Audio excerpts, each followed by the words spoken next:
दोस्तों, इस वीडियो में हम सिंधु नदी तंत्र के बारे में बात करेंगे। यानी सिंधु नदी कहाँ से निकलती है और कहाँ गिरती है, इसकी सहायक नदियाँ कौन कौन सी है, यह नदी भारत और पाकिस्तान में कहाँ कहाँ से होकर बहती है, इस नदी पर कितने बांध बने हैं, ये सब हम इस वीडियो में देखेंगे। देखो, सिंधु नदी का उद्गम स्थान जानने से पहले हमें भारत और तिब्बत के इन भागों को अच्छे से समझना होगा। भारत के इस भाग में ये है जम्मू और कश्मीर, जो भारत का हिस्सा है। इसके ठीक ऊपर लेफ्ट में ये है पीओके यानी पाक ऑक्यूपाइड कश्मीर। इसके ठीक नीचे है आज़ाद कश्मीर। पीओके का ये हिस्सा जो काराकोरम रेंज में आता है, पाकिस्तान ने 1963 में चीन को दे दिया था। ये सियाचिन का हिस्सा है। भारत और पीओके को अलग करने वाली इस लाइन को LOC कहते हैं। यह हिस्सा अक्साई चीन है, जिसे चाइना अपना हिस्सा बताता है। इसके ठीक नीचे यह है दमचौक। इसे आप ठीक से याद रखना, क्योंकि अभी आगे इसकी जरूरत पड़ेगी। भारत को अक्साई चीन से अलग करने वाली इस लाइन को LAC कहते हैं। LAC यानी line of actual control. Jammu Kashmir, PoK और अक्साई चीन में काराकोरम, लद्दाख और जास्कर, ये 3 पर्वत श्रृंखलाएं हैं। ये भारत का पड़ोसी देश तिब्बत है, जिसे चाइना अपना हिस्सा मानता है।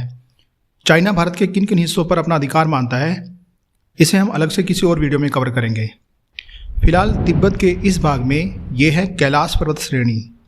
इस पर्वत श्रेणी से 30 किलोमीटर दूर दक्षिण में मानसरोवर और राकसताल नाम की ये 2 झीलें हैं। इन्हें भी आप याद रखना, क्योंकि वीडियो में आगे इनकी भी जरूरत पड़ेगी।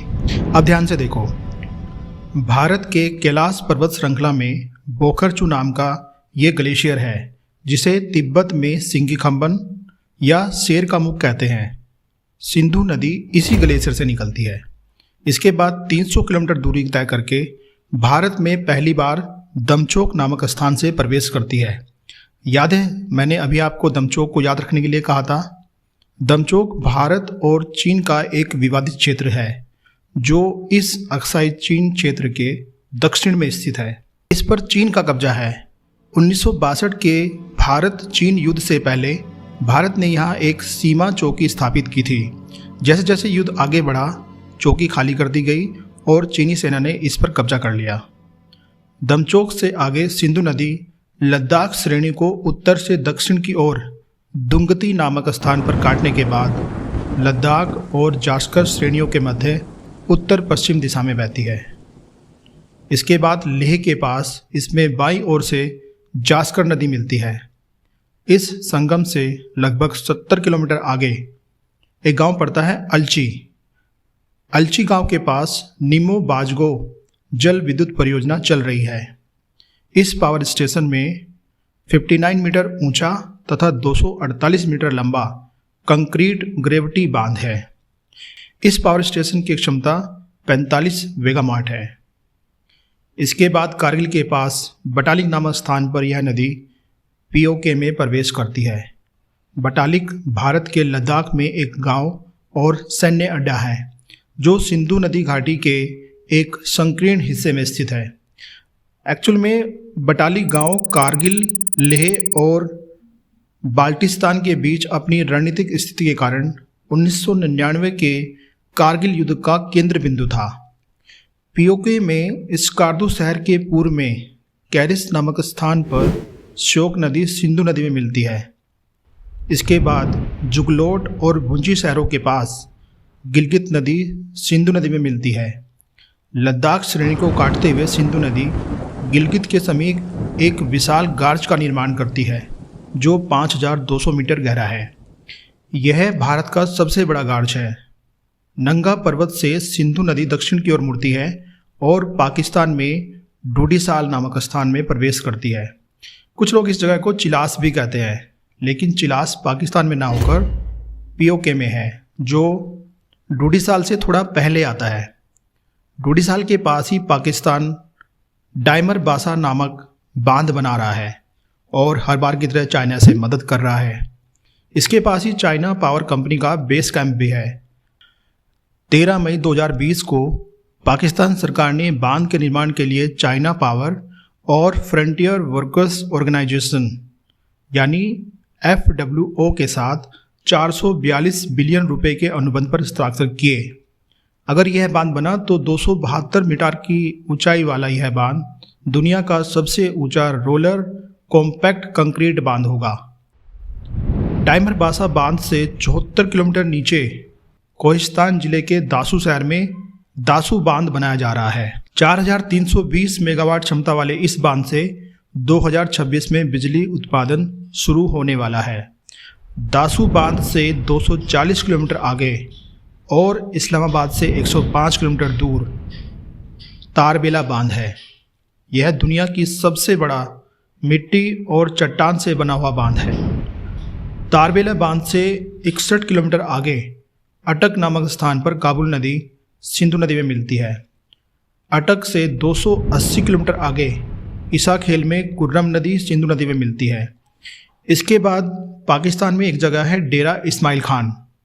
इस डेरा इस्माइल खान से 32 किलोमीटर दक्षिण में गोमल नदी सिंधु नदी में मिलती है। दोस्तों, अभी तक हमने सिंधु नदी तंत्र में दाईं ओर से मिलने वाली नदियों के बारे में जाना है, लेकिन सिंधु नदी तंत्र तब तक पूरा नहीं होता जब तक हम भारत में बहने वाली सिंधु नदी की इन 5 सहायक नदियों के बारे में न जान लें। ये 5 नदियां हैं झेलम, चिनाब, रावी, व्यास और सतलुज। इन 5 नदियों का संयुक्त जल पाकिस्तान के मिथनकोट नामक स्थान पर सिंधु नदी में मिलता है। हिमाचल प्रदेश के लाहौल स्पीति जिले में जास्कर श्रेणी के बड़ा लाचा दर्रे के पास से 2 शाखाएं चंद्र और भागा के रूप में निकलती हैं। चंद्र नदी चंद्रताल से और भागा नदी सूर्यताल से निकलती है।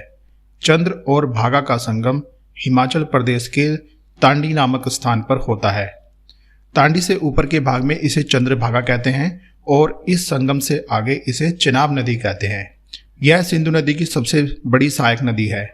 इस नदी पर जम्मू कश्मीर में कई जल विद्युत परियोजनाएं चल रही है, जैसे जम्मू और कश्मीर के रियासी जिले में सलाल और रतले परियोजना, डोडा जिले में बगलिहार परियोजना, किश्तवाड़ जिले में दुलहस्ती परियोजना। विश्व का सबसे ऊंचा रेल ब्रिज चिनाब नदी पर जम्मू कश्मीर राज्य के रियासी जिले में बनाया गया है। चिनाब नदी सिंधु नदी से पाकिस्तान के मिथनकोट नामक स्थान पर मिलती है। झेलम नदी कश्मीर घाटी के पीर पंजाल पर्वत श्रेणी में स्थित बेरीनाग झील से निकलती है। बेरीनाग झील का पानी बेरीनाग झरने के रूप में शेषनाग झील में मिलता है और शेषनाग झील से झेलम नदी प्रारंभ होती है। इसके बाद ये वुलर झील में मिल जाती है। वुलर झील जम्मू कश्मीर में स्थित भारत की सबसे मीठे पानी की झील है। जम्मू कश्मीर की राजधानी श्रीनगर झेलम नदी के किनारे स्थित है। इसके बाद ये पीओके में घुसती है। पीओके की राजधानी मुजफ्फराबाद के पास से दक्षिण की ओर मुड़ जाती है और कुछ दूरी तक भारत और पाकिस्तान के बॉर्डर पर बहती है। जम्मू कश्मीर में इस नदी पर तुलबुल और उरी परियोजनाएं चल रही है। इसके बाद झेलम नदी पाकिस्तान में झंग नामक स्थान पर चिनाब नदी से मिल जाती है। रावी और व्यास नदी हिमाचल प्रदेश के कांगड़ा जिले की कुल्लू पहाड़ियों में रोहतांग दर्रे के पास से निकलती है।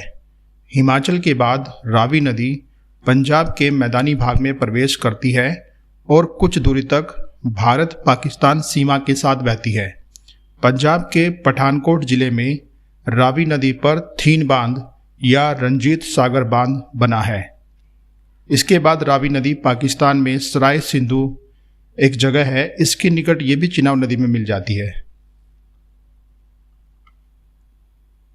व्यास नदी भी हिमाचल के बाद पंजाब में प्रवेश करती है और पंजाब के हरिके नामक स्थान पर सतलज नदी में मिलती है। सतलज नदी ऊपर तिब्बत से आती है। आपको याद है वीडियो की शुरुआत में मैंने आपको कैलाश पर्वत श्रेणी के नीचे स्थित मानसरोवर और राकसताल इन दोनों झीलों को याद रखने के लिए कहा था। सतलज नदी इसी राकसताल झील से निकलती है। यह चिनाब की सबसे लंबी सहायक नदी है। इसके बाद सतलज नदी हिमाचल प्रदेश में भारत चीन सीमा पर स्थित सिपकिला दर्रे में प्रवेश करती है। सतलज नदी पर हिमाचल प्रदेश में भाखड़ा बांध और पंजाब में नागल बांध बनाया गया है। इन दोनों बांध को मिलाकर इसे भाखड़ा नागल बांध भी कहते हैं। भाखड़ा बांध के ठीक पीछे गोविंद सागर झील है, जो हिमाचल प्रदेश के बिलासपुर जिले में स्थित है। हिमाचल प्रदेश के बिलासपुर जिले में सतलज नदी पर स्थित भाखड़ा बांध विश्व का सबसे ऊंचा ग्रेविटी बांध है। सतलज नदी पर नाथपा झाकरी, कोल डैम और सरहिंद परियोजनाएं हैं। भावलपुर के निकट यह चेनाब नदी में मिलती है। इस प्रकार पाकिस्तान के मिथनकोट में इन सभी नदियों का जल सिंधु नदी में मिलता है और कुल 2880 किलोमीटर दूरी तय करके सिंधु नदी डेल्टा बनाते हुए अरब सागर में गिरती है। दोस्तों, इस वीडियो में सिंधु नदी तंत्र को ग्राफिक्स के द्वारा समझाने की कोशिश की गई है। इस चैनल पर मैं ज्योग्राफी और हिस्ट्री की एक सीरीज शुरू करने जा रहा हूं, जिसमें हिस्ट्री के अंतर्गत सिंधु घाटी सभ्यता की वीडियो पहले ही इस चैनल पर अपलोड की जा चुकी है। इस लिंक के माध्यम से आप उस वीडियो को देख सकते हैं। अगर आपको ये वीडियो अच्छी लगी तो इस वीडियो को एक लाइक और चैनल को सब्सक्राइब जरूर करें। धन्यवाद।